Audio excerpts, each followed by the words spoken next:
so much for coming up to our Understanding 7-Ohm panel. My name is Jackie Subeck. I am a drug policy advocate. I worked in the cannabis space for well over a decade. I've been in psychedelics. I have now moved into the 7-hydroxymitragynine space. Well, let's just all agree we're going to call it 7-O. It might be called 7-ohm, but in an effort to not have to say 7-hydroxymitragynine too many times, that's what we mean when we say 7-O. So today's panel is sponsored by 7 Hope Alliance, which is the 7-hydroxy outreach for public education. It is a new nonprofit organization with a mission to bring together advocates, industry, and even the consumers who want to promote better education about 7-O, who want safe access and fair access to 7-O products. And 7 Hope Alliance is just getting started on its mission. We're actively recruiting individuals to join and organizations as well. If this is interesting to you, we've left some cards on your seats, and they have the information. There's a website. Again, it's just getting started, but please feel free to take a look at it and follow all the latest news on what's happening with 7-O. So I also want to say that today is potentially one of the, if it's not the very first, public discussions on 7-O. And so you're actually a part of history today. So thank you again for being here. So let's just have a little quick fun here for a second. By show of hands, how many people in the room have ever heard of 7-O? Okay, great. And how many have tried it? Excellent. And just on an opposite subject, how many people have tried cannabis before? And what about cannabis extracts? Okay, great. Well, that's wonderful. So that gives us an idea of who's in the room. So without further ado, let's get started. We have got an excellent panel here today to talk to you about everything. We're going to try to cover a lot of ground here on 7-O and give you everything you might need to know. And then we will have a Q&A at the end. So if you have questions that weren't answered, hold on to them, and we will definitely get some time for questions from you guys. So we'll start with our virtual man over here. Mr. Todd Griffin. Todd is coming to us from North Carolina. He couldn't be here today. So Todd, why don't you give us a couple-minute introduction of who you are and what you have to do with 7-hydroxy? Sure. My name's Todd Griffin. I am an instructor of chemistry at the Wingate University, which is in North Carolina. I also work in the School of Pharmacy here at Wingate University, and I operate G2 Analytical Laboratories, which is a testing and research company. I've been working with Kratom for a few years now and have been working with several partners on testing 7-hydroxy products and things of that nature. So that's kind of how my tie-in to 7-hydroxy comes about. My background is I am an analytical chemist. I spent most of my career or my early career in government. I was a DoD civilian scientist for Naval Special Warfare Center, and I then went into a large defense contractor for several years, and now I am in academia and also working at G2 Analytical. That's great. Thank you so much. And we'll work back from there. Kyle? Yeah, absolutely. Hi, everybody. My name is Kyle Ray. I am the president of Kanna 21. And my background is in the neuroscience biochemistry space.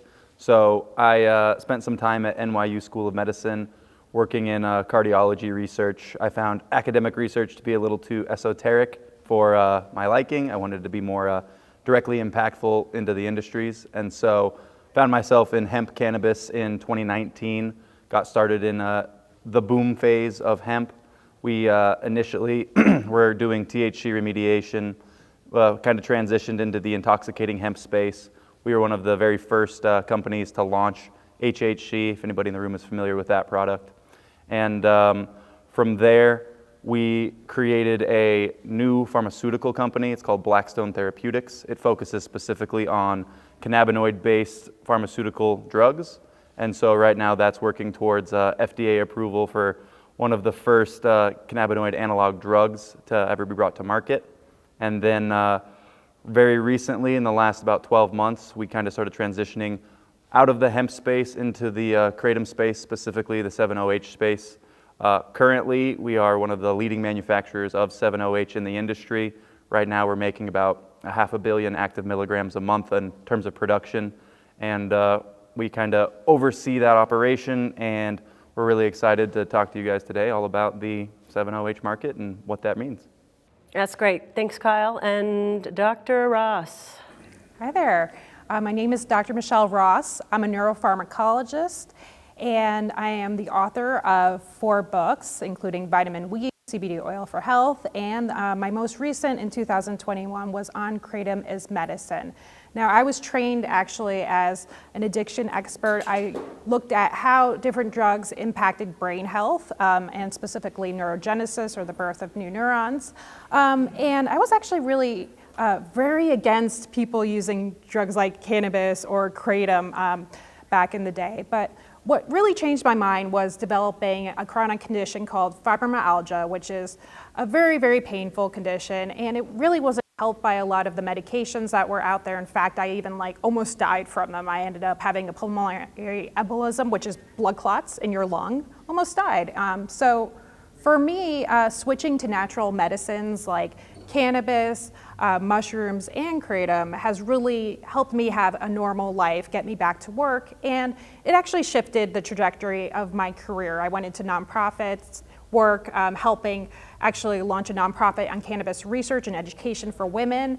I worked on a lot of advocacy, helping legalize or keep legal cannabis and psychedelics in numerous cities, states, and even countries.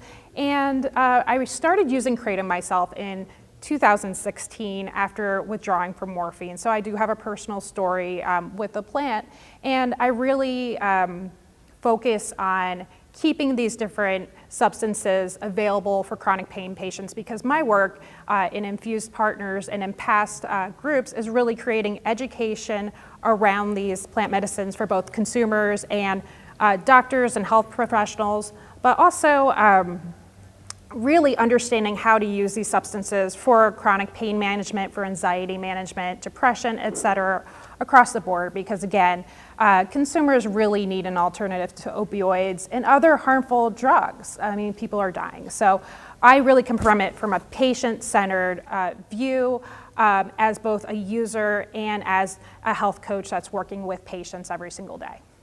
Thank you. And Mr. Max. Hi everyone, I'm Max Mitchell. I'm the Chief Science and Technology Officer of 7-OHM. My background is a little bit different. I started out as a systems engineer with studying some chemistry. I was able to take that engineering and chemistry knowledge and translate it into the cannabis space. Also spent a good part of my life traveling the world and studying different plants and looking for substances that we could bring to humanity that might be beneficial. So about 7 years ago, I started hearing about adverse events that were happening from people taking kratom. So I started looking into the different kratom alkaloids and what are those effects on the human body. And we started isolating different ones, studying them in mice, and landed on 7-hydroxy as a potential candidate to be the safest and most effective alkaloid naturally occurring in the kratom plant. That's great. That's great. Well, you know, that's kind of a good lead-in. I think it would be great if we could just start with some basics, even though we know that the audience is somewhat familiar. I think let's just start with some of the basics. And I'm going to ask you straight up, Max, what's an alkaloid? And specifically, what is 7-hydroxymitragynine? So 7-hydroxymitragynine is the oxidative state of mitragynine. It's a partial mu opioid agonist. So similar activities to, say, a medicine like buprenorphine. So it has a very interesting effect in that it doesn't activate the beta-arrestin 2 pathway very heavily, so you don't get the respiratory depression that you would normally see from a mu opioid agonist.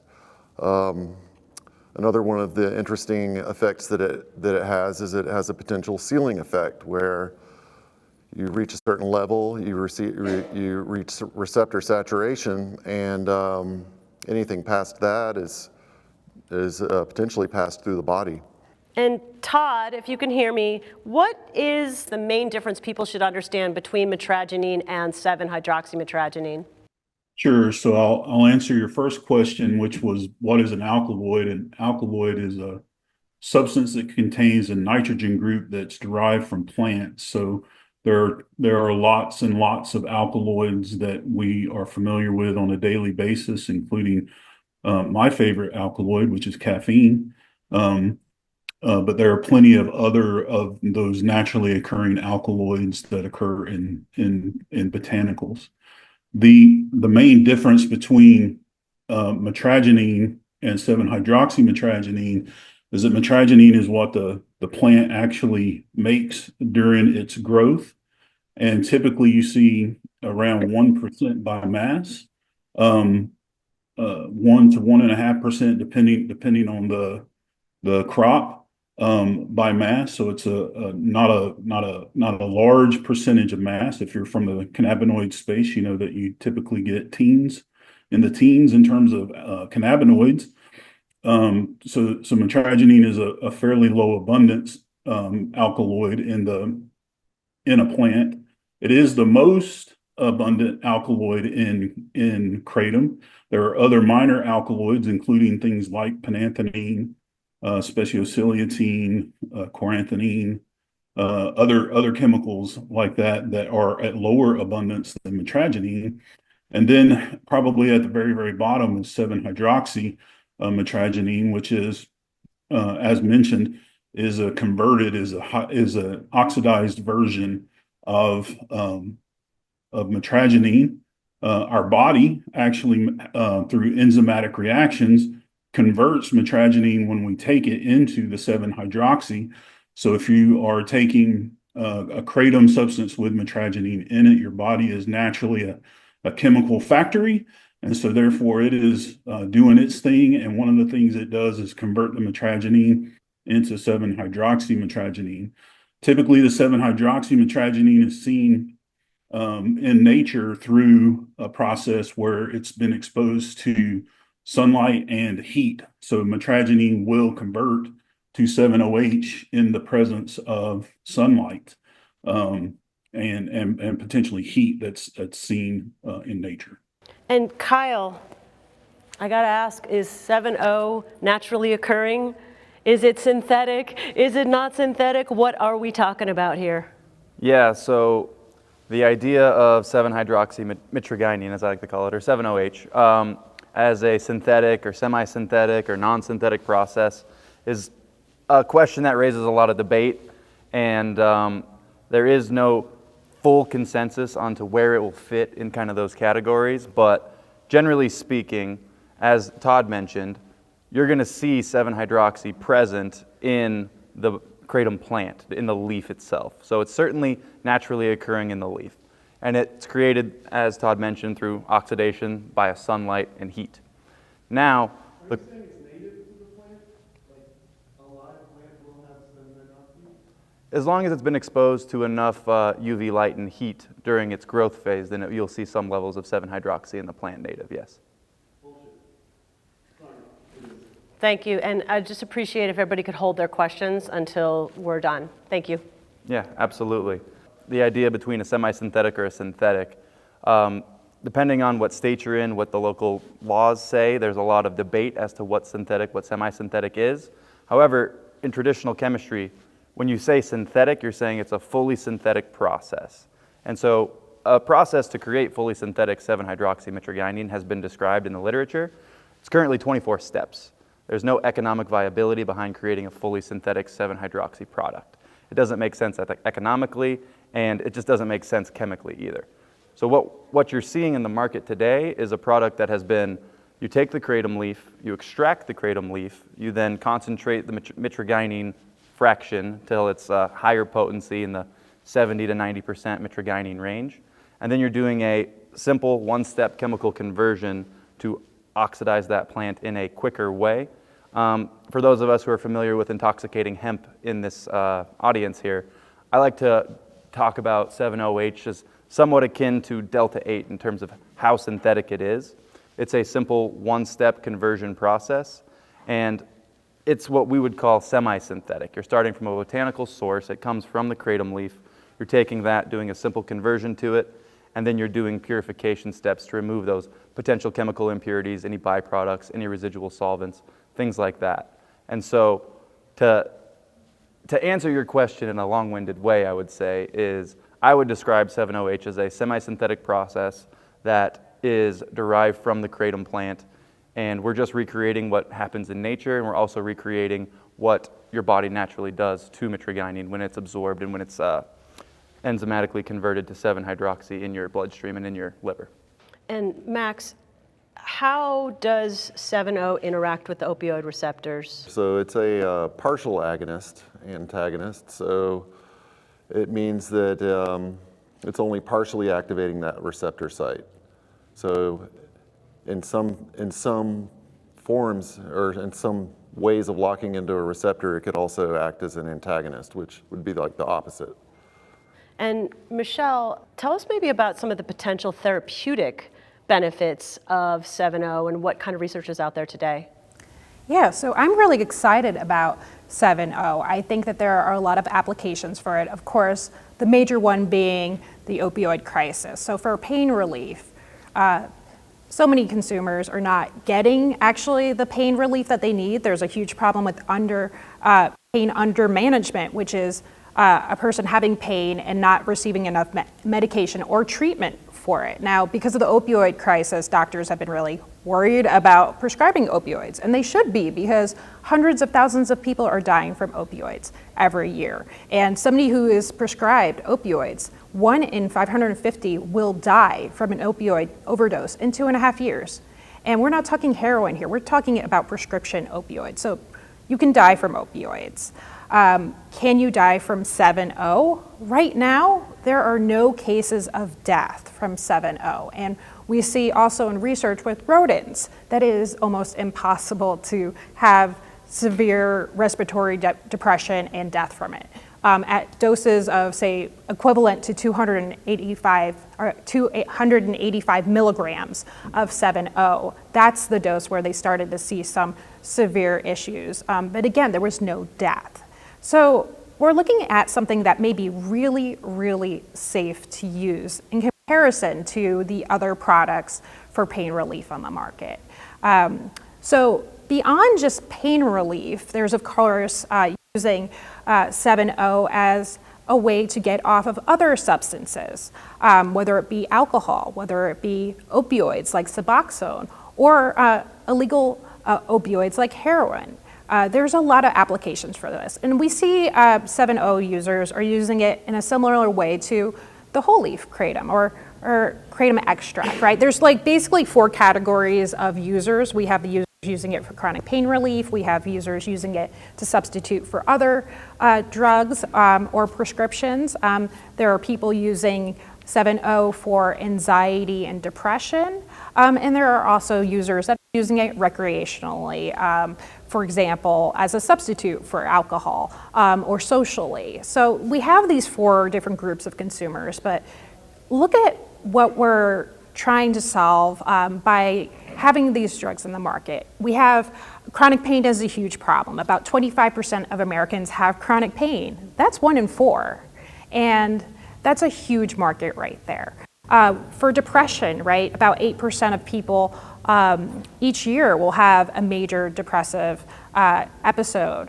When we look at anxiety, we have about 19% of Americans having an anxiety disorder each year. So there's a huge potential for this substance to actually be helping people. And again, we don't have a lot of people even knowing about 7-O. As a patient myself, a lot of people are confused by this. So if we were actually able to educate on this properly, there would be so many people that this could actually help. Thank you. And on that, you mentioned heroin a couple times. Why do you think that kratom and 7-O are being categorized out there as gas station heroin? And do you think that's an accurate representation or not? Yeah. I think gas station heroin is a terrible term to describe this. I think that there are some people that are worried about, the past overdoses that were in the media from using, say, alcohol and kratom and other substances together, right? We know that you shouldn't use opioids and sedatives together, and alcohol is a sedative. Xanax, for example, is a benzodiazepine and has a sedative or respiratory depression effects. So there's been a lot of cases in the news about people that are, say, improperly mixing these substances with things that they shouldn't use.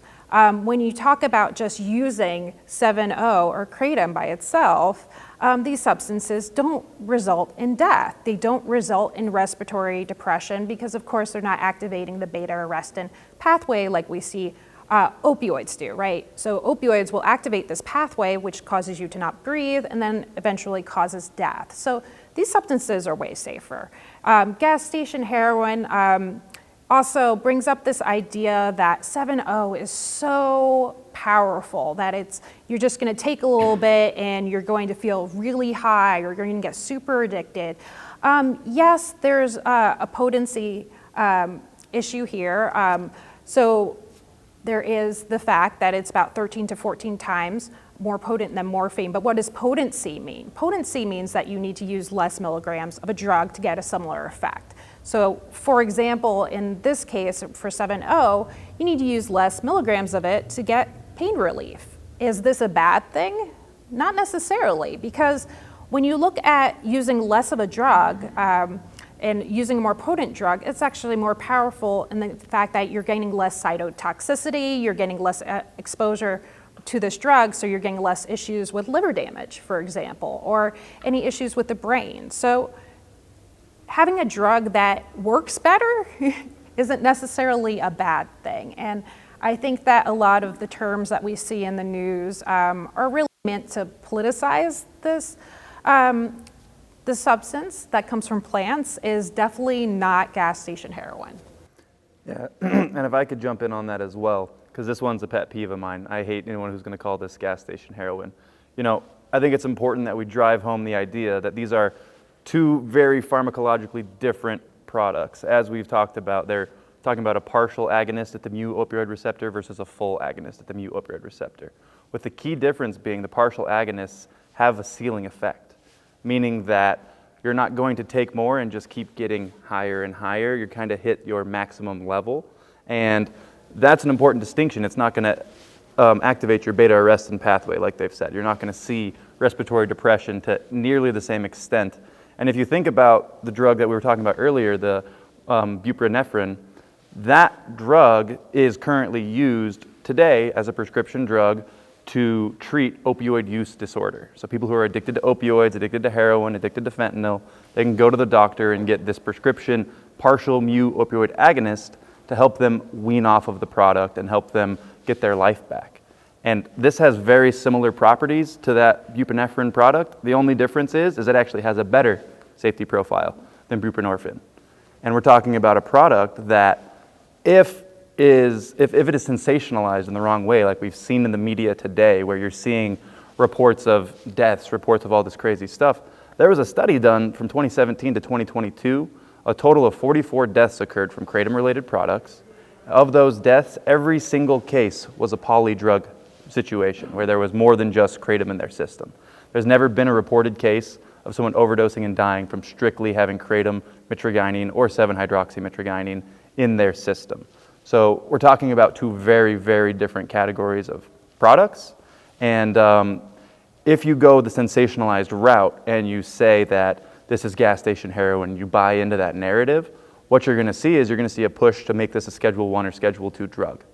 And here's the big concern about making this a Schedule 1 or Schedule 2 drug is when you put it into those categories, not only are you reducing access to patients that might need it, but you're also reducing the potential for future medical research on different analogs from the kratom plant.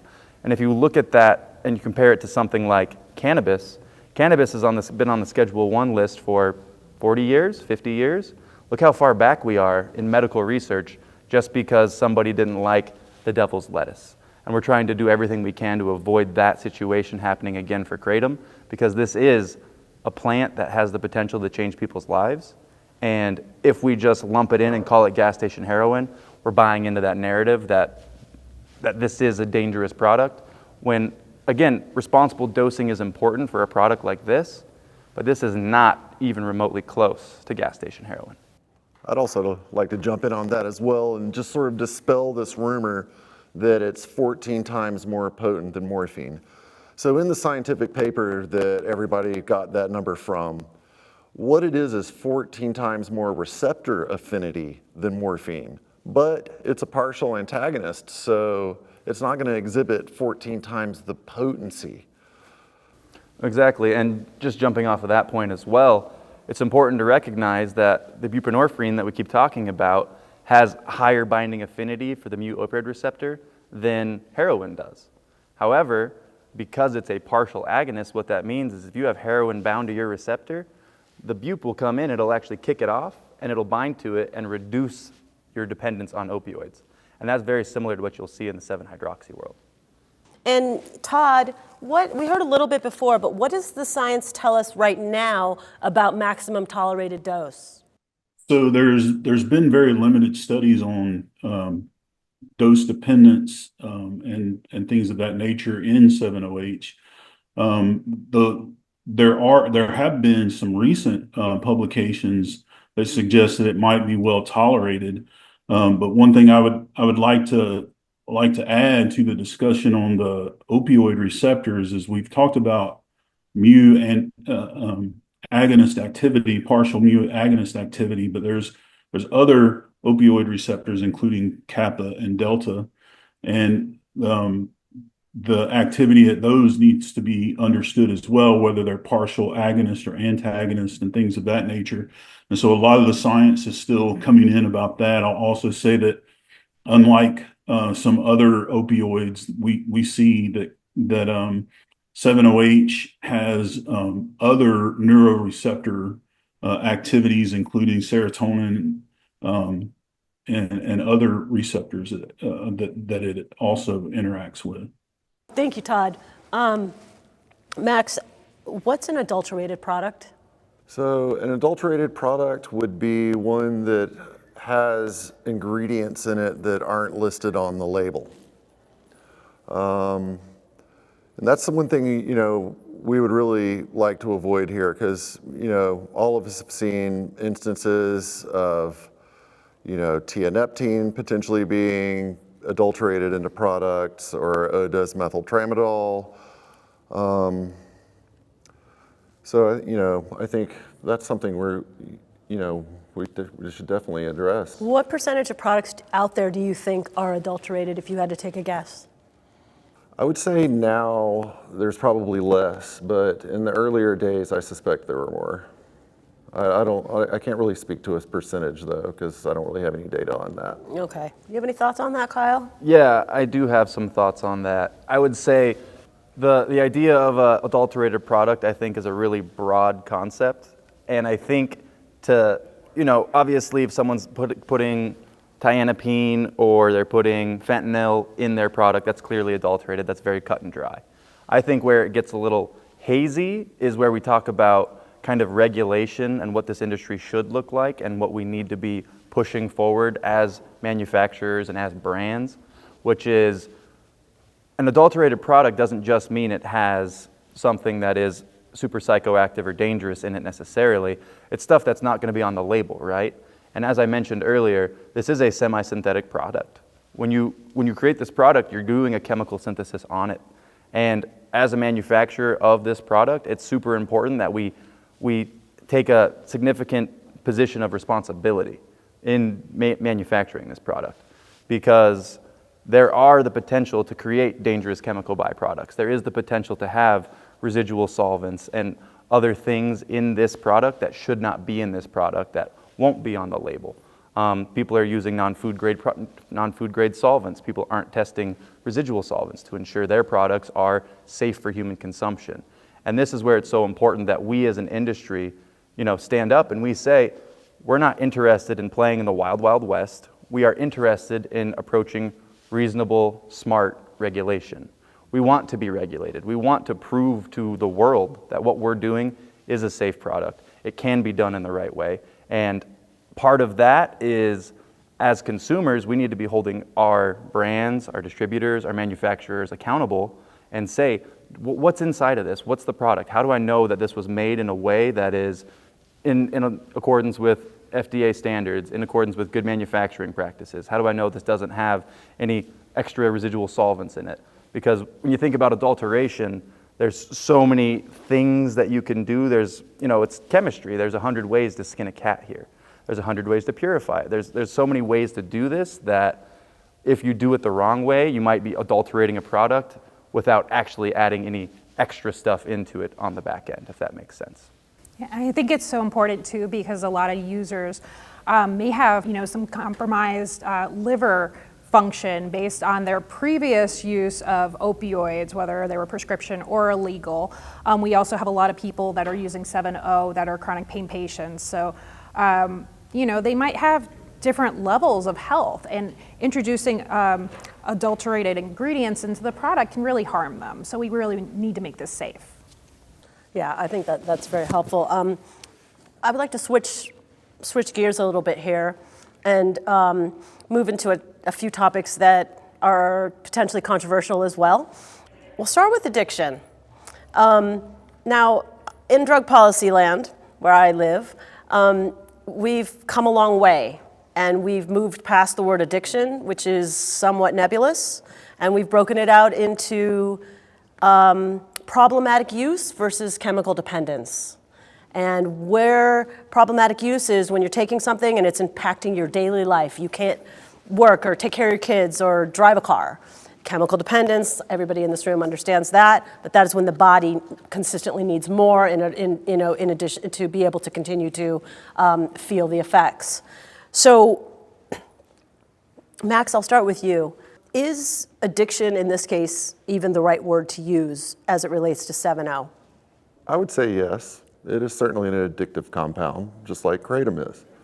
And do you think that there is room for breaking it out into the problematic use category versus the chemical dependence category? Absolutely. You do? Yeah. Okay. How would you break those out if you were to do that as a scientist? So chemical dependence would be when your body needs it in order to feel good, and problematic use would be when it starts to affect your life negatively, or your finances, or your relationships. So that's how I'd break that out. Michelle, what do you think about that? That's like part of your background, is really working with this sort of topic. Yeah. So, physical dependence involves both tolerance to the drug and withdrawal symptoms. And we know that all opioids can build tolerance and have withdrawal symptoms, but comparatively, when we're talking about physical dependence, is 7-0 building the same kind of physical dependence as opioids? No. So we know that the withdrawal symptoms to 7-0 in other Kratom products is not as severe as opioids. And that's actually one of the safety profiles of this, right? We don't have people that are going through withdrawal syndromes for weeks and weeks. The other component to addiction that we didn't touch on are problematic use. For me, as somebody who's studied the impacts of drugs on brain health and brain function, a lot of substances cause long-term changes to the brain that are not good. We don't know clinically if 7-0 is creating any long-term damage, say, to the brain or cognitive function problems, but anecdotally we don't see that. So hopefully the research will catch up to what we're doing now. But in terms of physical dependency, I don't think that 7-0 is the most dangerous substance on earth. It is definitely causing less physical dependency than opioid products. And comparatively, I have to say, physical dependency can be caused by multiple substances. You can have a physical dependency on coffee, right? We all have withdrawal problems from coffee. Obviously, with 7-0, the physical dependency is a little bit more severe than a caffeine addiction, for example. But do we see people, ruining their lives over 7-0? No. So I don't think it's terrible in terms of problematic use. I do think that there should be some guardrails and some education available so that people are not starting off with large doses of 7-0 that put them at more risk for developing physical dependency and problematic use. I do think that perhaps we shouldn't be creating products that are super high dose to put them at risk for physical dependency. But I think that there's a lot of things that we need to think about when we talk about addiction and physical dependency with 7-0 and how to increase the harm reduction around it. Kyle, let me ask you the question, then jump in, which is there's a potential for responsible use. And I want to get your opinion as well on if there's any comparisons to other dietary supplements. Yeah, absolutely. And so for me, I think when it comes to responsible use, a lot about what she was just saying is it comes down to us as the manufacturer and us as brands to do responsible packaging and responsible dosing in those packaging to avoid the development of addiction, to avoid the potential for any harmful side effects. I think the idea of, a 50 to 100 milligram 7-OH tablet is a little crazy. I think we all got to look ourselves in the mirror and realize that what we are making does have the potential to be addictive. And I think that's something that we all have to look in the face and just come out with. I think that trying to jump around the idea of is this addictive, is this not addictive, I think if you just look it right in the face and say, yes, this product does have the potential to create physical dependence. It's an opioid, of course it does. Now the question I have is in terms of harm reduction, where does this fall on the scale? Because for me, if you compare this product to something like vaping, again, is nicotine addictive? Yeah, absolutely. Is vaping addictive? Absolutely it is. Is it good for you? I wouldn't say it's good for you. I don't think a doctor would recommend you start vaping anytime soon. But the question is it safer than cigarettes? Absolutely. Has it changed people's lives for the better? Absolutely. And I think thinking about 7-0 in a similar way is so important. Again, does it have the potential to create physical dependence and be addictive? Yes, absolutely it does. Is it good for you? Depending if you have an ailment, there's potential medical benefits from it. However, I would say in general, if you're a healthy human, it's not amazing for your health. But the question is it safer than fentanyl, heroin, prescription opioids? And the answer is a definitive yes. And so when I think about 7-0, I think about how does it play into the current legal landscapes and how does it fit into a framework, right? And in terms of how we should be thinking about this product is, let's think about this as a harm reduction tool, and let's think about this as how do we, as an industry, frame this correctly to make sure we don't end up screwing over not only ourselves, but also all the users of this product. Because at the end of the day, if this isn't properly communicated to legislators, to regulators, what's going to happen is this is going to end up illegal. And in 10, 20, 30 years, when it finally is taken off the Schedule 1 or Schedule 2 list, and there's another 20, 30, 40 million people that have died from the opioid epidemic that's occurring, we'll all be ashamed that we didn't have the opportunity to properly channel this product into the potential that it has. And Todd, I wondered if you could tell us a little bit about tolerance. Kyle mentioned it a little bit before, but can people build a tolerance to 7-0? And what about the withdrawals? Are they different when you're talking about a low dose versus a high dose? How long do they last? Yeah, that's an excellent question. I want to make one comment about responsible use. Since I have a lot of colleagues who are healthcare providers, including pharmacists, people use fentanyl responsibly in certain settings. It's been used very well for end-of-life care for hospice patients. It's been used as an analgesic in, where you have trouble controlling pain otherwise. So I think responsible use for any substance is a good thing. And I'll also point out that fentanyl overdoses weren't really observed until 1996, which is when the patent for fentanyl expired, and you started getting a lot more supply on the street, and you started seeing a lot more uncontrolled, unsupervised, uneducated use of the fentanyl. and therefore it's become the boogeyman. But I'm certainly glad when I had bone surgery on my foot that my doctor gave me a shot of fentanyl afterwards. I only had one dose one time, and it worked wonders. So responsible use of all substances should be our goal. Your question about tolerance, absolutely. There's plenty of cases that have demonstrated that there is a buildup of tolerance to Kratom and 7-OH as well. And I totally agree with the comments that were made earlier that borrowing a phrase from my health physicist friends, they have a term called ALARA, which stands for as low as reasonably achievable. And that's what I want to take if I'm taking any foreign substance into my body for is to try to use the minimal amount that gives me the desired affected outcome, right? So being able to control the dose using low doses certainly makes a lot of sense. In terms of tolerance, yes, that's going to be an issue that we deal with in terms of this, and that's why we need to make sure we're making people aware that another thing that wasn't mentioned is 7-OH is in my studies has been preferentially self-administered by mice over morphine.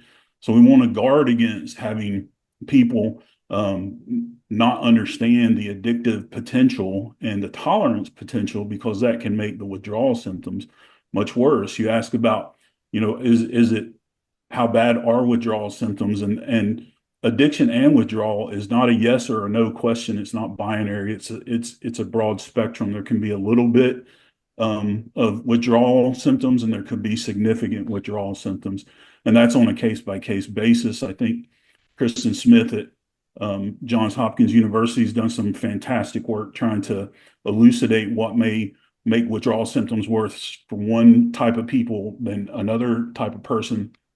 And so we still need to continue that work, because that will inform users as to whether or not they're at greater risk of having more severe withdrawal than someone who has little to no potential for experiencing withdrawal symptoms. I really want to point out that sometimes what we see in rodents in people is a little different. He touched on the studies where, yes, 7-O can be self-administered and is substituting for morphine. But what does this really mean in real life? Do we see people trying 7-O and then going to morphine, then going to fentanyl, then going to these other opioids? No. I will say this, 7-O is not a gateway drug. We're not seeing people try it and then become addicted to other drugs. What we're seeing is that it's an exit drug for a lot of people. They are using other substances that are much more unsafe, that are deadly, and they're coming to 7-O to find relief and also substitute for those more harmful products. So again, it is not a gateway drug. 7-O is not a gateway drug. Let me be clear. Yeah, and one thing I want to touch on too, just going off of what we've been hearing a lot of up here today, which is there still needs to be a lot of work done on the science side of this. And that's why groups like the Seven Hopes Alliance that's putting on this panel today is so important, because we don't have all the answers yet. Anecdotally, over the last 18 months, the hundreds of millions of doses that have been given out to the public that have resulted in no known overdoses, the data that exists, the safety data we've been able to assemble thus far, the epidemiological studies that we're working through, these are all critical questions that we just don't have all the answers to yet. Is there a disparity between how this addiction could potentially affect men versus women? There's so many avenues that we need to explore for this product, and it's just another reason that it's so important that we are continually being advocates for this product. And again, if you want to play in the 7-hydroxy game and you want to sell this product, the key is to do it responsibly, because there's a lot of science to be done here. There's a lot of research we have to do, and we got to make sure we don't get ahead of ourselves. Yeah, I think it's important that we make sure that we don't try to sell these products to people that maybe it's not appropriate for. A lot of companies are doing it right by saying, hey, don't sell to pregnant or breastfeeding women, don't mix this with other medications because there could potentially be drug interactions. Obviously, don't use this with alcohol or driving or using heavy machinery, things like that. We need to make sure that everyone is on the same page, providing that education at a minimum. But there's so much more education that needs to be done for consumers and, again, healthcare professionals, because people are going to their doctors and maybe hiding the fact that they're on 7.0. And of course they would, because their doctors don't know anything about this. So we really need to provide that same kind of education that we saw in the cannabis industry when cannabis doctors didn't know what to do with cannabis using patients because they weren't educated on it in medical school. And I can tell you that no medical school in this country is educating doctors on Kratom or 7.0. They have no idea what it is. So it's up to us as an industry to provide that education. I'd also like to point out that out of the hundreds of millions of doses, if not close to the billions that have been released now, there has been one reported adverse event to the FDA, and that was also a polydrug. So, I'm not really sure caffeine, and definitely not alcohol, can claim that. Yeah, it's amazing when I heard that, to be honest. There's so many substances that can harm humans and result in death. I mean, you drink too much water, you can die. That's right. I mean, it's amazing actually that 7.0 might be safer than water in terms of mortality, of course. In other aspects, water is a little bit more beneficial, but it's pretty amazing.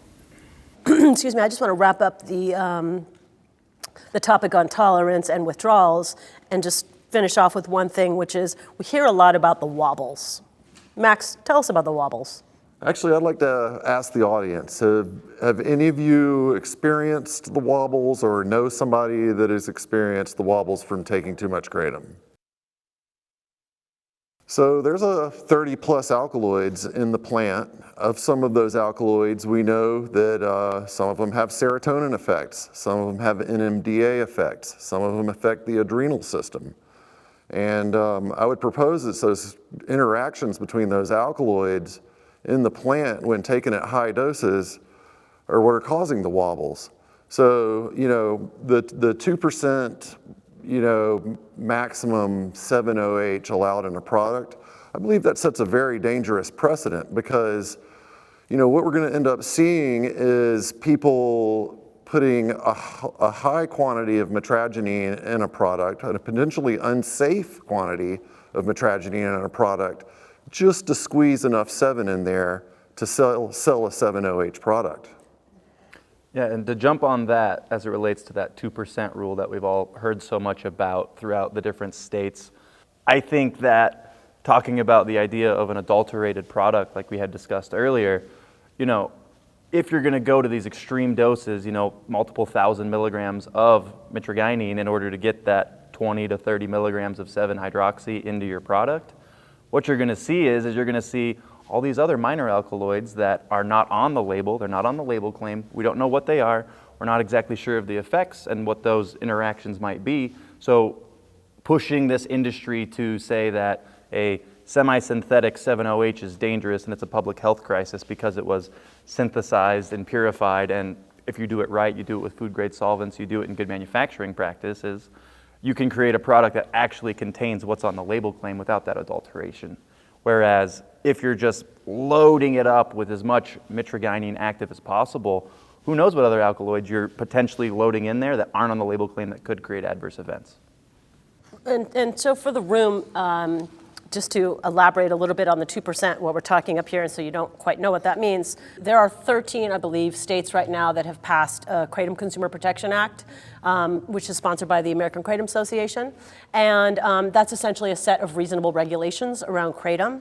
And, but it has a language in it for most of those states that limits and restricts 7.0 to 2% of the total alkaloids of that product. And so that leads right into what these guys were just saying, which is in order to achieve that and a certain level of 7.0 and still be within the 2% of the total product, you have to put a huge amount of mitragynine in there, which could potentially be a dangerous product. So I wanted to just kind of pull the stage here about that 2%.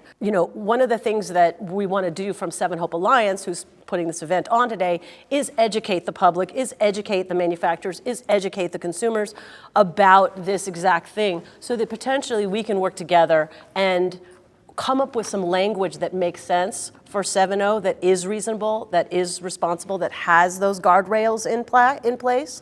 And so I just wanted to get your overall thoughts on that, if you have any. Absolutely. I'll jump in to start here. I think, for any of us that were in the hemp marijuana industry or are still in it, we know that percentage regulations just don't work. If I hear the term 0.3% delta-9 THC again, I'm going to lose my mind.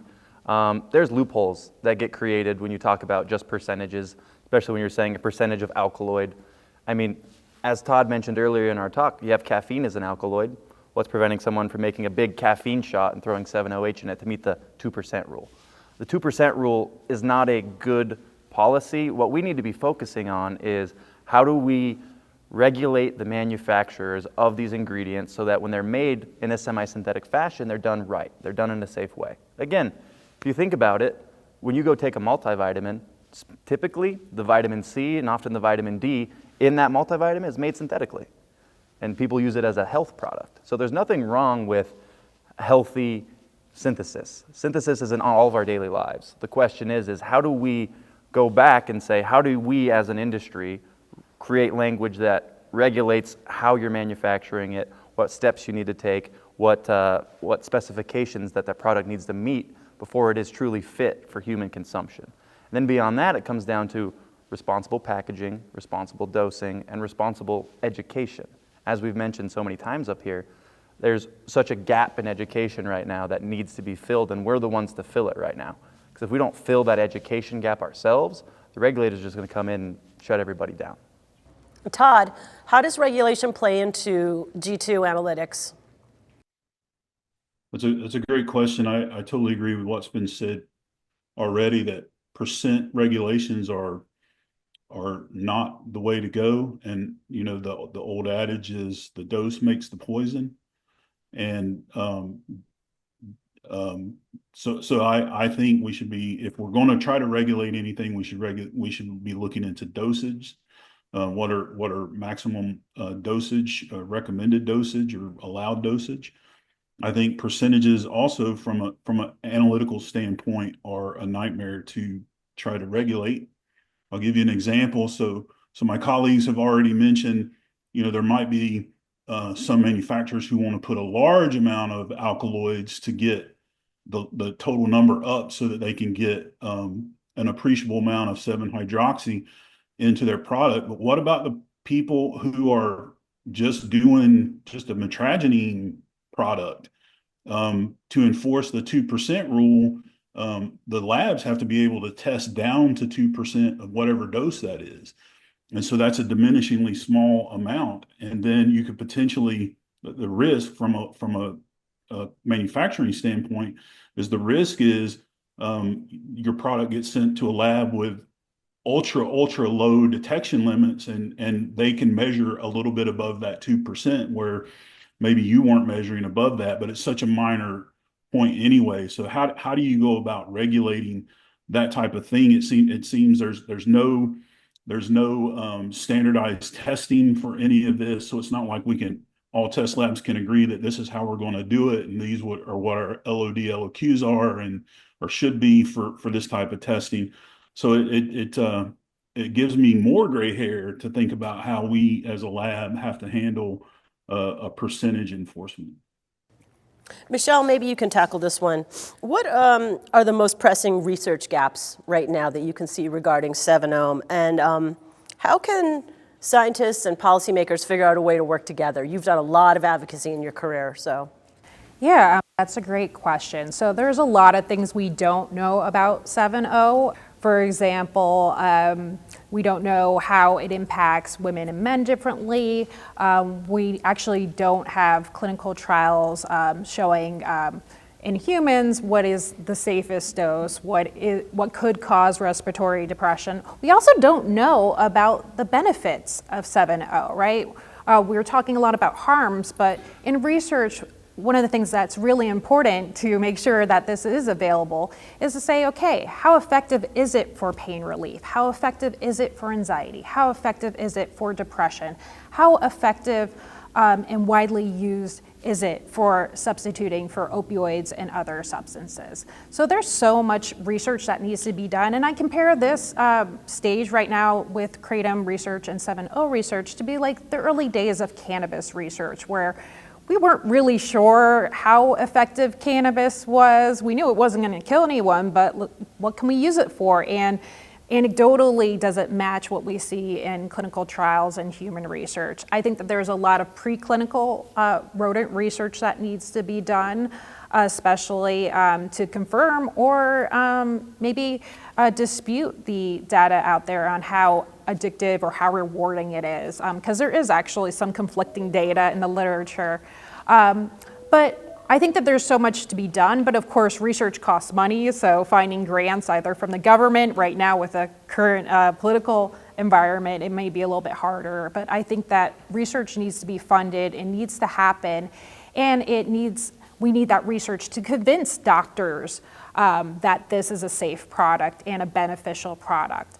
We need this data to convince legislators not to ban 7.0. I currently live in a state where it just got banned. I mean, there's about 8 states, I believe now, where there is a 7.0 ban. So without this data, it's really hard for us to talk about the safety of this. It's really hard to say, okay, like this product should be on the market and it's not going to be a nightmare for this government saying that it's okay to have it.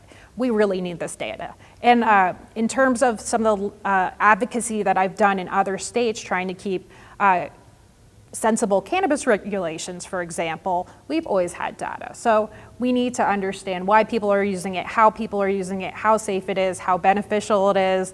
And again, those adverse events, we do need to understand its effects on the brain. We do need to understand its effects on the liver. And then comparatively, how does that compare to other products on the market? Is it safer or is it worse? Again, we're hopeful that 7.0 is much safer in terms of liver damage, in terms of any changes in the brain, but again, we're not sure. So we need answers, and really research is the key to finding those answers. And we need those same answers with Kratom as well. Mm-hmm. Yeah, and if I could jump in there too, I think that one of the biggest areas that we really want to be exploring sooner rather than later is what are the drug interactions and how are those kind of playing a role in any of these adverse events.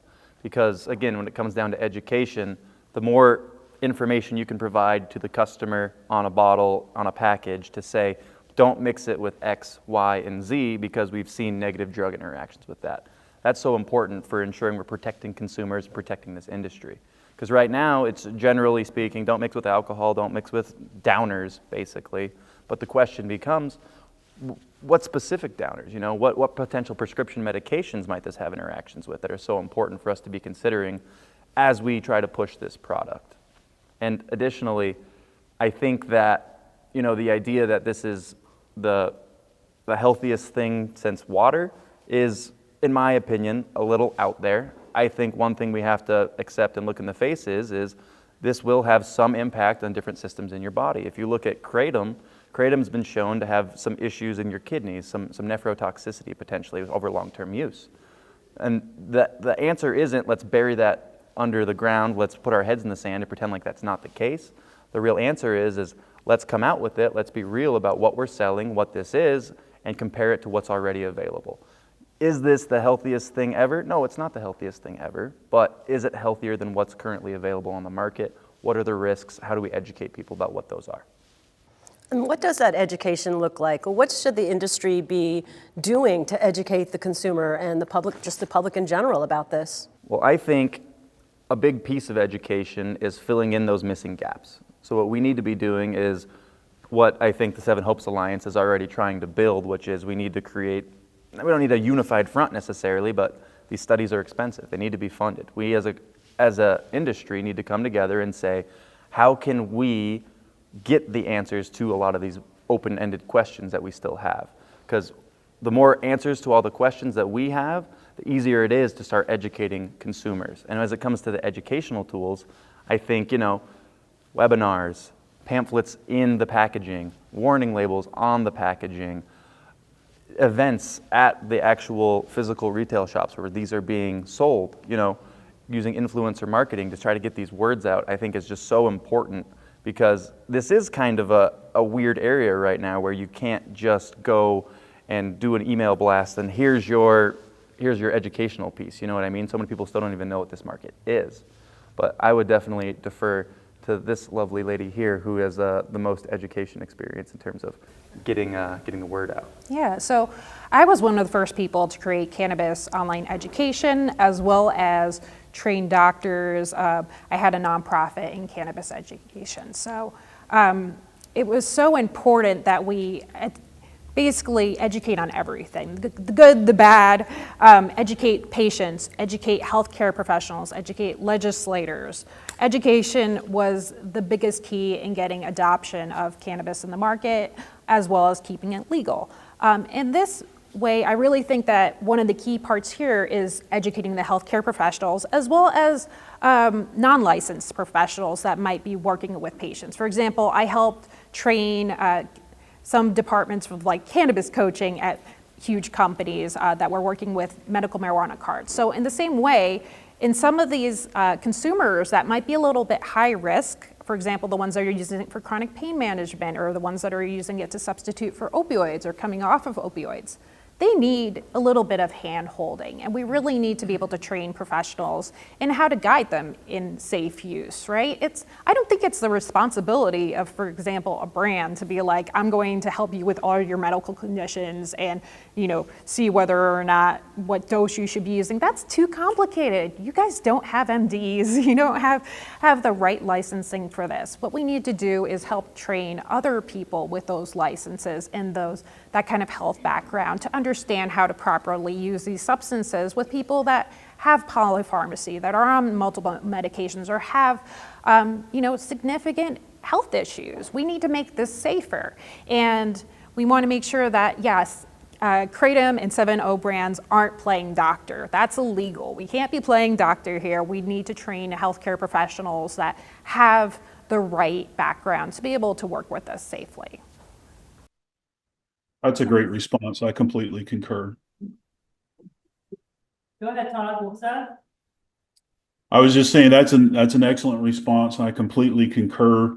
As people who work in the industry, it is our job to do our part, and it's also, I think, going to be key if we want to see any Kratom or 7-OH go forward. We have to get the healthcare professionals educated as to what it can do so that they can advise. Because I guarantee anybody sitting in that room, go to your doctor tomorrow and say, man, I'm really having some pain with XYZ condition. What do you guys think about me taking some Kratom or 7-OH? And I seriously doubt any of your healthcare professionals will be able to give you an educated answer.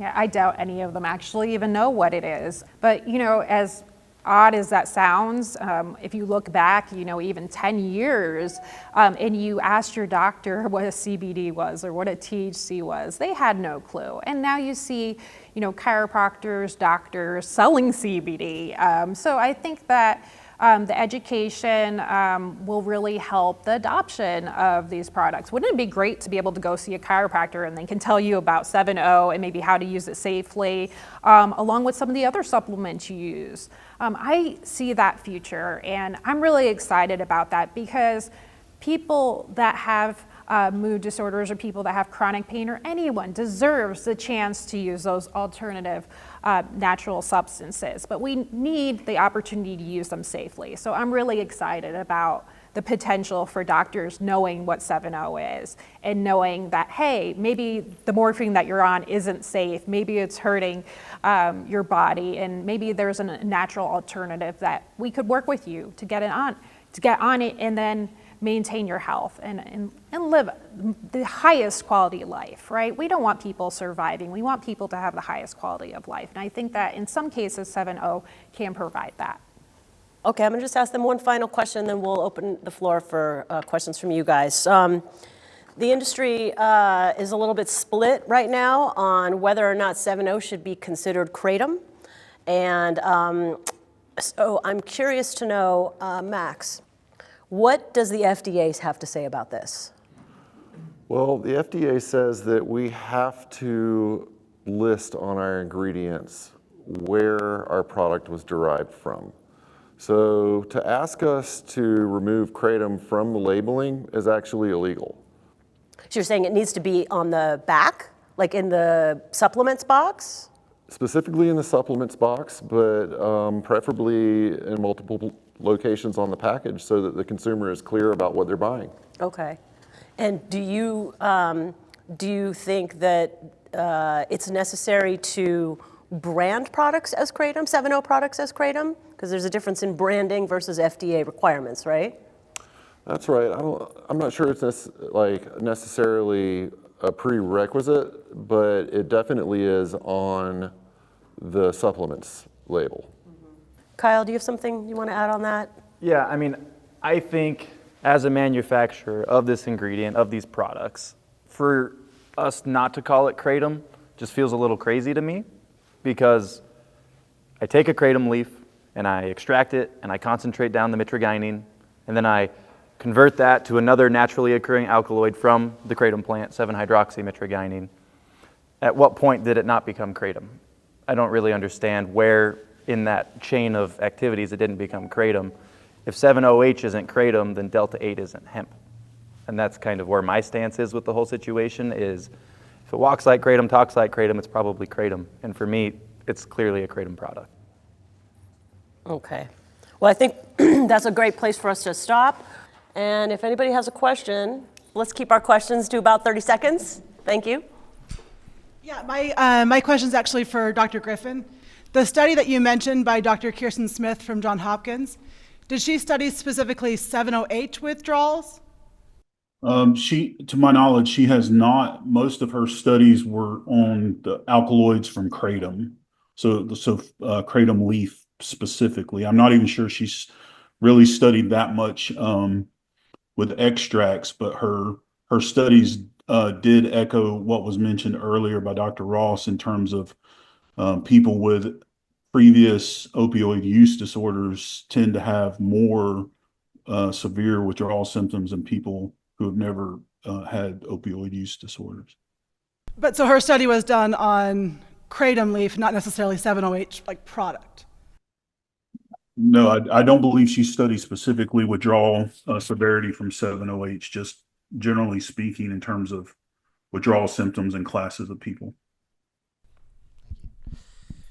Yeah, you had mentioned that it is a semi-synthetic product, and I'm just curious, I guess, if it's a standardized practice across the industry or if there's different methods, but how much 7-OH products tend to be like a true extract versus a synthesized product, and if you could just elaborate on that. Yeah, absolutely.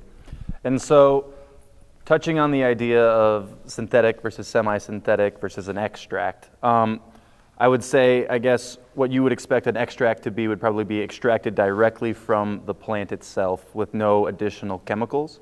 But what I find interesting about that concept is when you're doing a kratom extraction to isolate the mitragynine to start, what you actually have to end up doing in order to purify out that mitragynine is you're creating what's called a mitragynine salt. And so to do that, you're adding different acids and then bases in a cyclic manner in order to enrich how much mitragynine is in there. And so when you get a mitragynine extract, as you'd call it, the interesting part is it's already been treated with many different acids and bases and solvents up to that point. So then to differentiate that from a semi-synthetic process where I'm using, instead of an acid, I'm using an oxidizer and still using solvent, I would take a stretch and say that this is an extract in the semi-synthetic sense because it's just more acids, bases, oxidizers, solvent, and it's not a fully synthetic product. It's not made using a full chemical synthesis. You're not starting with petrochemical feedstock. You're starting with biomass, and you're ending with a kratom extract. Does that answer your question? Just to clarify slightly, I guess, what would the main difference be, I guess, between how much of the, like a standard 7-OH product how much of that would be synthesized versus like a traditional kratom extract, I guess. Like how much of the 7-OH alkaloids are being synthetically replicated versus like a true like extract where all of the product is being truly extracted from the leaf. Yeah. So I would say that basically if you have a 7-hydroxy product that's on the marketplace right now that is 10 to 20 milligrams of 7-hydroxy, unless it has over 1,000 milligrams of mitragynine in it, it's a semi-synthetic product that was made using chemical synthesis. The only way, like when you do an extraction and you end up after the acid-base purification, you have a mitragynine extract, you're only going to see somewhere between 1 and 3% 7-OH at absolute most. So for you to actually get a level of, say, 20 milligrams into a finished product for consumer use of 7-OH that wasn't chemically modified, you'd have to have over 1,000 milligrams, maybe even 2,000 milligrams of mitragynine to achieve that product. So if you just have a 10, 20 milligram 7-OH product that doesn't have excess levels of mitragynine, that's a semi-synthetic product that was made using chemical synthesis. Yeah. Next question. I see a lot of, I think it's called pseudo in a lot of these 7-ohms tablets. Where does that fall into all of this? And are there additional or any health risks with that? Or I guess where does that fall here? Obviously, mitragynine pseudoindoxyl is a metabolite of 7-O. So it's made in the human body. Is it found in the kratom plant? No. I feel is a little bit more synthetic than 7-O. Now, in terms of safety and research, there's very little out there. So we really don't know. I mean, this isn't a panel on MP or mitragynine pseudoindoxyl, so we just don't have enough information on it to know whether it's safe and should it be included in products that have 7-O. You know, it's like we don't even know what 7-O is really doing. Should we be, messing around with combinations like, okay, 7-O plus MP plus, other extracts and other compounds? I mean, that doesn't seem safe. I think that we need to know some basic science about it. Yeah, and just to add some, background on the pseudoindoxyl mitragynine as it is. So it is a metabolite of 7-OH. So if you're eating mitragynine in your body, it's going to metabolize into 7-hydroxy, which will eventually metabolize into pseudoindoxyl. Or if you skip that first step and you just eat a 7-hydroxy product, that will metabolize into pseudoindoxyl.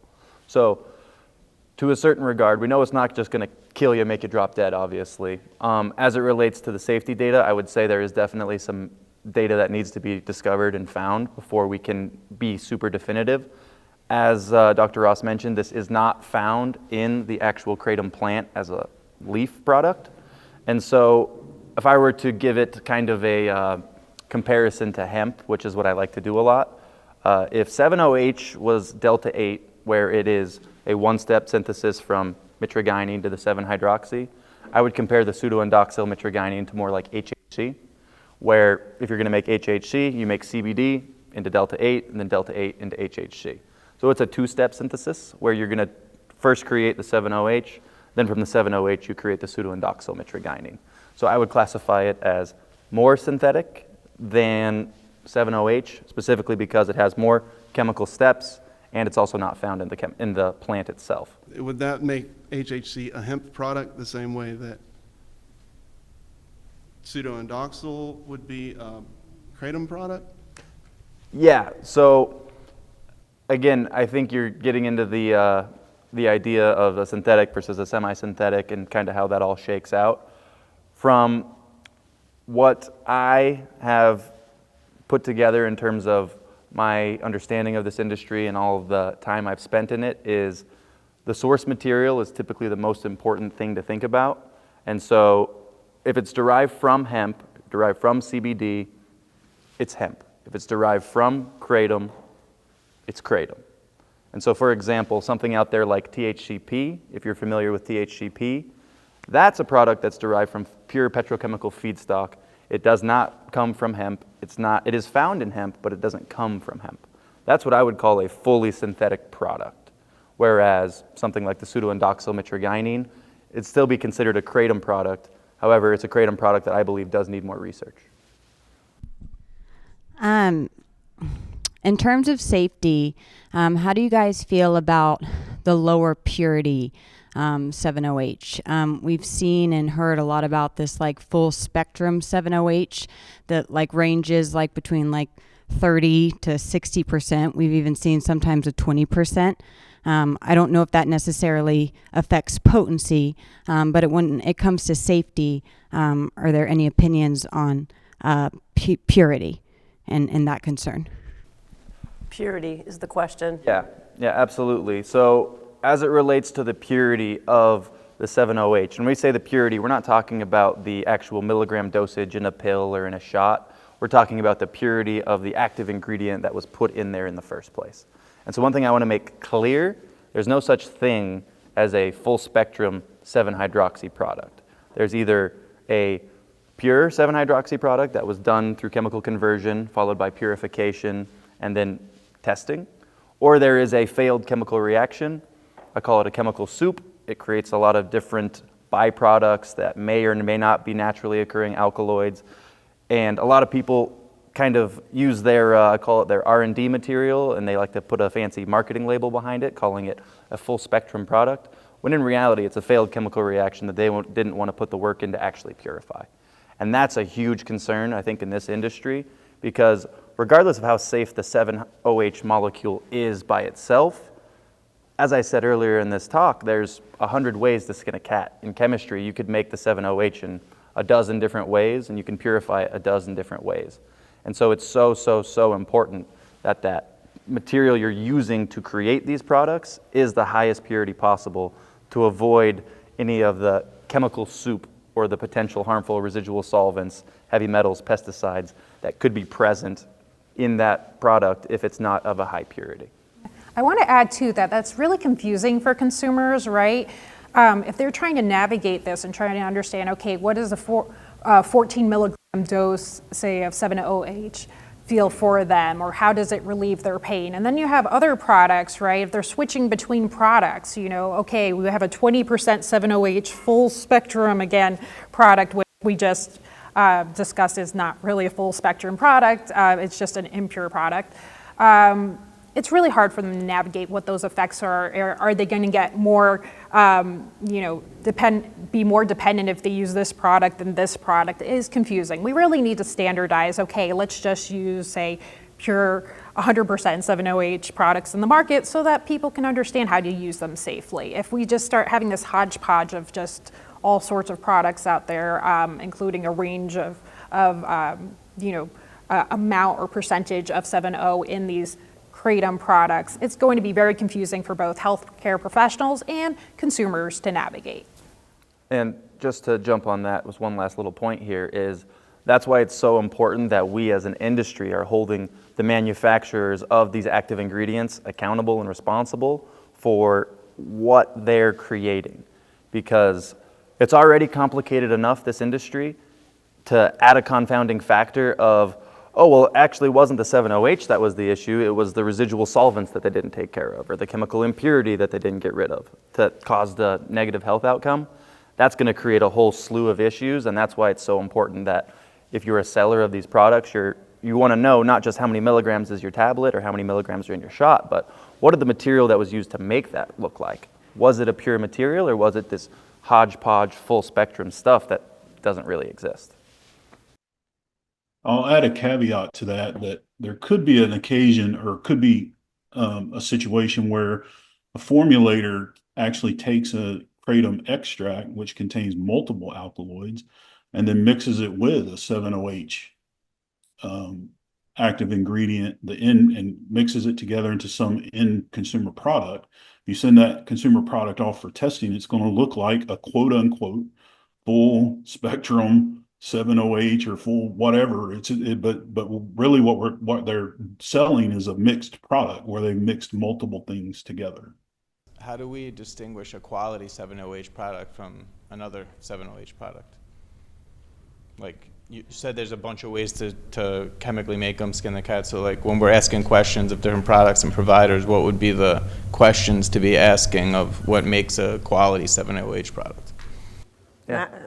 Kyle? Yeah, so If I was you and I was out there trying to buy a finished product that you want to put your label on, the first question I would say is, let me see a full panel for the material that you use to make this product. Let me see the active that you put into here. I want to see the potency test through HPLC or LCMS. I want to see the residual solvents analysis. I want to look at that residual solvents, and I want to be able to compare it to the FDA food list and say, are these FDA approved solvents for food products, for nutraceutical products?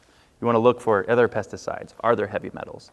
Because for a lot of this stuff, like, there can be pesticides in the product that just end up getting diluted down because there's a shot, and dilution is a solution according to some people.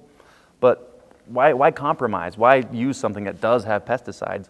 Ensure that the active ingredient that they're using to make the finished good is quality. And that's what I would be focusing on, is let me see the full panel, let me see the COA for the raw ingredient that was used to manufacture this product. And our last question, I think, was right here. No? Yes, no? We have the Kratom bars in Colorado, and the industry has changed greatly since last year. I mean, we interviewed Matt Cadow for a documentary we're doing, the Kratom Chronicles, and my son had just come upon a 7-OH, right? We didn't even know. And now, and there was a few people making it, right? And now our shelves are filled with 7-OH, right? And I will tell you that we feel conflicted, you know, we love the leaf. Anyway, so I'm going to play devil's advocate. We sell it, we educate, we've always educated from day one. That's like number one for us. So this is where my question comes in. If you were to, like, we have our own way of educating about 7-OH, but since you're the experts here, or you're advocating for it, if you were to create, let's say, a postcard or a card and put it out, and you could bullet 3 things, what would those educational points be? And I have a second part, and is, what does Mac and AKA think about you guys? I know that's a whole nother deal, but.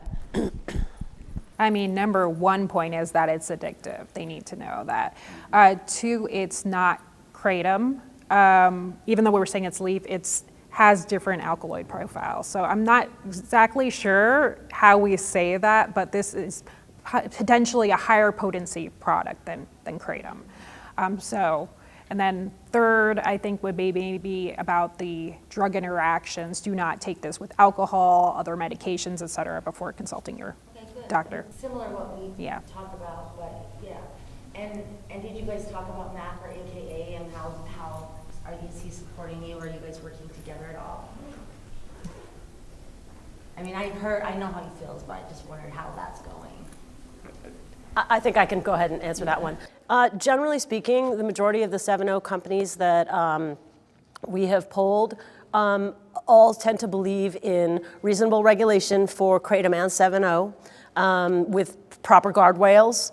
And I think that from the 7-O companies that we've polled, we have consistently seen that they do not have the tendency or the desire to shut down the rest of the industry, meaning they're interested in the competition and are wanting compliance to be the thing that gets the bad actors out. So if you can't comply with the regulations because you're not labeling properly or you're exceeding maximum doses, then yeah, you should probably get out of the industry. Or if you're straight up adulterating. And it goes for kratom and 7-O in general.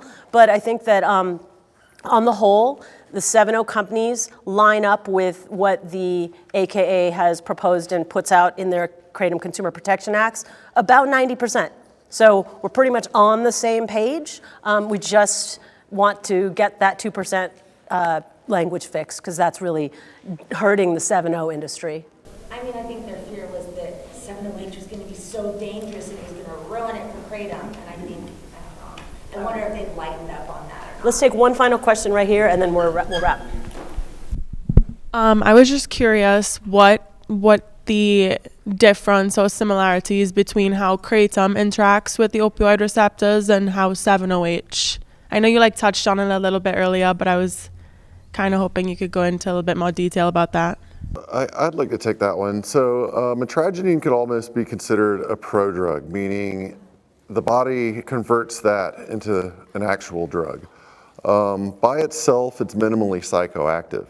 So I would propose that the whole reason anyone takes Kratom is because the CYP3A4 receptor in your liver is converting that mitragynine into 7-OH and mitragynine pseudoindoxyls.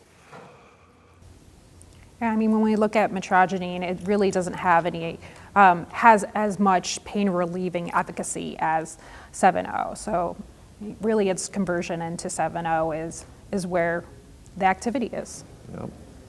Based on everything I've heard and the what we don't know and we're still learning and yet to be found out, and a lot of the word drug has been used often and a lot of therapeutic claims have been said here. What, as an industry, do you guys intend to do if the data shows that it's not in the realm of what should be considered an herbal supplement versus a drug? Thank you. Who wants to jump in on that? I mean, I think that's a great question, whether this should be an herbal supplement or a drug. But I do think that, one of the key points here is that we're not seeing people die from this, so should it be classified as a drug? I think it comes down to safety. However, if clinical trials can show efficacy, I mean, then maybe it should be turned into a drug that medical professionals can use. I think it's up for debate about which way we go, but I think that regulations and legal is going to determine that. Yeah, and I think if I could add into that as well, I think one of the biggest concerns that I have about the classification of this product, of 7-hydroxy, is if you leave it up to the FDA has continuously disappointed in any botanical product. They are slow. They don't get the job done. We have a very broken system here in the United States. It is not, I don't have a lot of faith that the FDA would do a good job of creating this regulation. And the question is this product out there killing people? Right now the answer is no. Is this product better than the opioids that are available on the market today? Yes, absolutely. And then the $1 million question is do we want to take this and just go hand it off to Big Pharma so that they can do what they already have done to us for the last 20 years and push more opioids down our throat and try to hide it? I kind of wanted to say something sort of to everyone's benefit.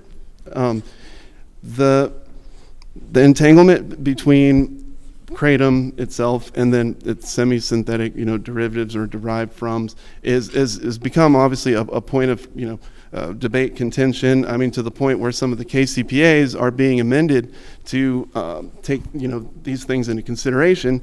And again, Kratom, hundreds of years of data, mitragynine, decades of data, extracts, as almost as long, if not further. But there is not, long-term for 7-OM. There's not, all these things all these benefits that could, that are sought after will all get shut down because right now, what we're learning from the experts is that whenever someone is, I don't know if you guys have the most up-to-date poison control numbers. I mean, would you say that they're up or down for 7-OM? Just a yes or no. So poison center calls for 7-hydroxy. So I don't know anything about poison center calls, but like I was saying earlier, out of the hundreds of millions, if not closer to 1 billion doses that have been released, there's only one adverse event reported to the FDA, and that event was a polydrug event.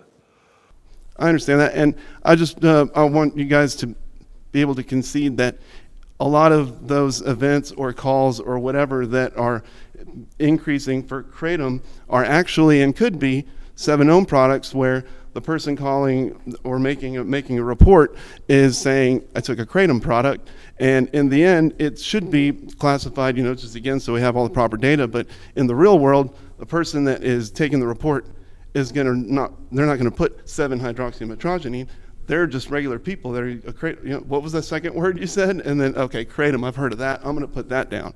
And so that differentiation is going to hurt both of us because we've fought hard to be able to make Kratom accessible and hard. And, and it's like the ability of the industry, the subset to be able to kind of ride the coattails of the KCPAs, which again are based on decades and centuries of data. Versus what, to combine the two is going to hurt both of us because it's going to lump Kratom back with us, and then it's easily more demonized again. And so I would just suggest that moving forward that you guys, because it's going to be on a state-by-state basis at this point, you're going to have to change certain labels or say certain things because you can be in conflict with the FDA by not putting it's a Kratom product. And I think there's some differing opinions on that, but you could go that route, but then now you'd be out of compliance in Colorado or something, for example. So I'm going to say thank you, and unless you've got a question in there, I got to wrap this up. The question is, do you guys intend to make it to try to pursue your own KCPAs where you have identified yourself as what you are and kind of as separate entirely from Kratom, because it's really actually not in anyone's benefit to put them together. Because then once we're gone, we're all gone, So. Thank you for your comments. Appreciate that. Is anybody, I would like to just wrap this up with some last words. Where we see the industry, perhaps, with all its challenges and complications, going, what your thoughts are, what your suggestions are, just some last words. So we'll just go down the row here. We'll start with you, Max. Sure. Well, I agree with some of the things the gentleman is speaking of, and I think that it's very important that we work together on this thing because, there is a known LD50 for oral LD50 for Mitragynine, but there's not really a known oral LD50 for 708. So it's going to be really hard to present the case that a drug that is potentially safer than Kratom is getting lumped into this other category. I welcome the open discussion. I think we should continue this discussion and hopefully collaborate together so that we can protect this precious plant. Mm-hmm.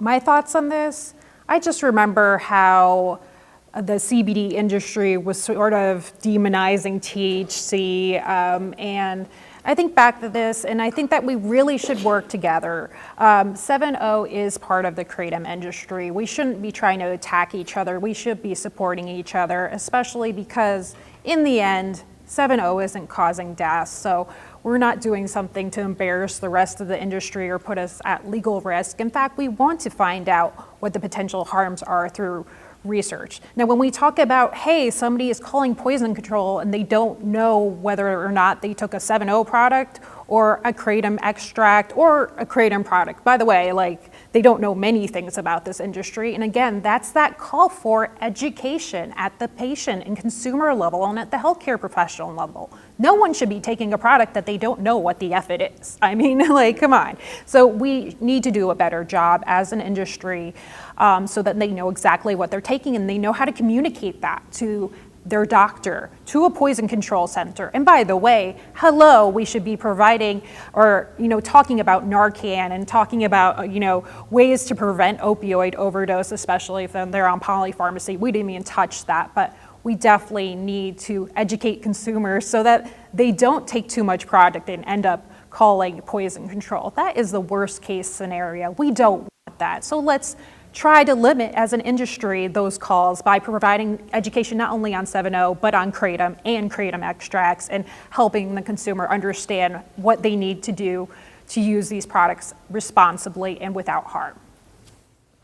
Yeah, and just as a final, thought here, I would say the key to keeping the Kratom industry alive, healthy, and going is collaboration and self-regulation, because if we don't do a good job of self-regulating ourselves, of asking our manufacturers the hard questions, of ensuring that the products that we're releasing to the consumer bases are the best that they could possibly be, of the highest quality, without any adulterants, without any contaminants, then you're going to end up getting regulated instead of regulating ourselves. If we can do a good job of policing ourselves, of not just going to the bottom of the barrel. I saw it happen in hemp. I saw as prices continued to kind of compress downwards, people started cutting corners in manufacturing. People started finding the cheapest possible way to come up with a barely viable product. I call it the minimum viable product for basically what's just good enough that people will still consume. I don't want to see us go that way.